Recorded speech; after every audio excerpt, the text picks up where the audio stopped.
শুভ দাশগুপ্তের লেখা কবিতা যদিও। শঙ্খ বাজেনি, অনু দেয়নি কেউ, খুশির জোয়ারে ভেসে যায়নি বাড়ি ঘর উঠো। এক মেয়ের জন্ম হয়েছিল, মেয়ে কন্যাবতী মাতার কোনো গর্ব নেই, অহংকার নেই। যেন রেজাল্টটা ভালো, তবে ততটা মুখ করে বলার মতো নয়। ছেলে জন্মালে যেটা হতে পারতো অনায়াসে, তাই শঙ্খ বাজেনি, অনুদায়নি কেউ। আল্লাহকে আটখানা হয়ে পড়েনি কোনো নিকটজন। এক মেয়ের জন্ম হয়েছিল, মেয়ে মানে দুশ্চিন্তার বোঝা, বাবার কপালে ভাঁজ, মায়ের চোখে সদা সর্বদা আতঙ্ক, পড়শির কুনজর, বন্ধু বান্ধবের মাঝখানে নানা দুর্নাচার। মেয়ে মানে খরচ, কেবল খরচ, আয় নেই। তাই যখন এক মেয়ের জন্ম হলো, হইচই হলো না একটু। মেয়েদের অন্নপ্রাশন হয় না, হতে নেই, ওটা কেবল ছেলেদের হয়। ছেলেরা মামার কোলে বসে পঞ্চব্যঞ্জন সামনে রেখে শুরু করে পৃথিবীর প্রাচীনতম যজ্ঞ। আহা, মেয়েরা তো উচ্ছিষ্টে বাঁচি, স্বামীর উচ্ছিষ্টে, পুত্র কন্যার উচ্ছিষ্টে। সবার খাওয়া শেষ হলে মেয়েরা খেতে বসে, একা একা নিজেকেই বেড়ে নিতে হয়।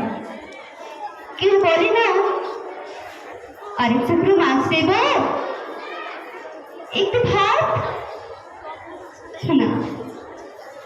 মেয়েদের পায়ে পায়ে খরচ, বিয়ে দাও খরচ, বিয়ে হলে সন্তান আসবে খরচ, সন্তানকে বড় করতে হবে খরচ। তাই মেয়েরা যখন জন্মায় তখন উল্লাস নয়, আনন্দ নয়, শঙ্খধ্বনি নয়, অনু নয়, নীরবতা, গভীর নীরবতা। মেয়েরা নিরাপত্তাহীন, তাদের নিরাপত্তা দিতে হয়। মেয়েরা বিপদ প্রবল, তাদের সামলাতে হয়।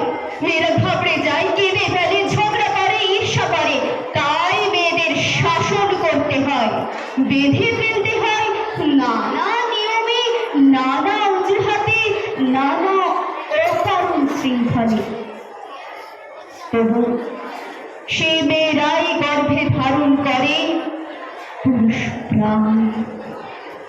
অমর যে পুরুষোত্তম শ্রীকৃষ্ণ, তারও গর্ভধারিণী আর পালনকারিণী দুজন মানুষই মেয়ে।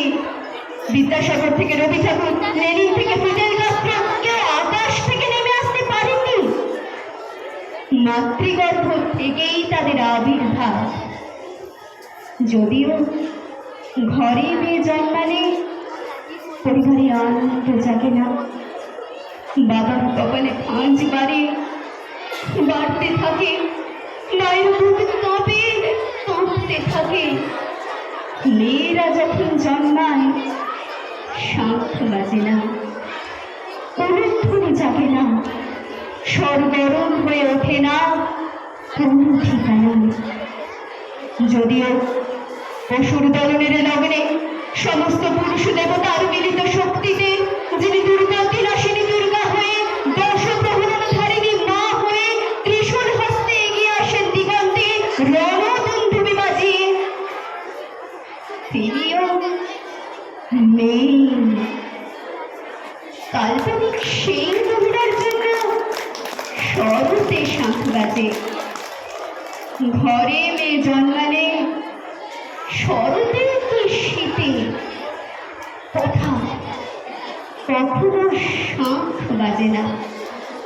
নমস্কার।